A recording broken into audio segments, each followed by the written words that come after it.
On voit bien, nous, notre impact, mais moi, je me suis pas, je vais pas dire moi, je me suis pas attendu à ce que ça aille aussi vite. Et donc, à un moment, je l'ai vu dans l'évolution, on est arrivé à un niveau, en fait, où tout le monde devient expert de plein de choses, de plein de sujets, de plein de thématiques, parce que ça, c'est là, l'IA est là. Là, tout est mâché, tout est expliqué, et c'est une opportunité dingue comme un risque dingue aussi. T'as un biais cognitif là-dessus qui t'explique qu'en gros, plus vite tu découvres un sujet, plus tu as l'impression d'être expert dans le sujet, parce qu'en fait, tu as découvert que le début, et le début du sujet est simple. Et en fait, quand tu es vraiment expert, tu vas au bout, et plus tu es expert, moins tu as l'impression de maîtriser le sujet, et d'être dans l'apprentissage permanent. C'est tout à fait ça. Et c'est un biais cognitif énorme où, sur plein de sujets aujourd'hui, plein de gens t'expliquent comment faire, et ça se voit avec les réseaux sociaux, les vidéos, plein de choses, où en 6 mois... tout le monde maîtrise un sujet. En fait, c'est bien que non, on ne peut pas être expert en 6 mois, ça c'est évident.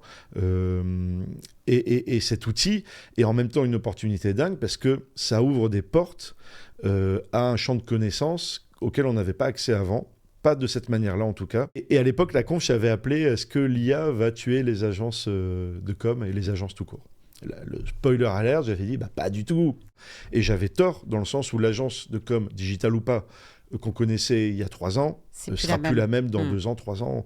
Ça sera plus la même structure, plus la même façon de fonctionner, plus la même valeur en fait. La notion de valeur vendue au client, elle change complètement, puisque nous, on va dire une application mobile, un site internet. Sauf qu'avec l'IA, aujourd'hui, on arrive à faire la fin tout de suite, en fait, on d'expertise. Oublie tous ces échanges qui sont essentiels et qu'on a effectivement un peu... on va un peu vite à la solution sans revenir à quelle était la demande initiale. Mais en fait, la réflexion d'expertise, d'expérience humaine permet de prendre ce recul qu'aujourd'hui, l'IA ne permet pas. La comparaison que je fais souvent avec l'IA, l'intelligence artificielle, cette techno qu'on a aujourd'hui, c'est qu'en fait, on a une techno dont on ne sait pas quoi faire.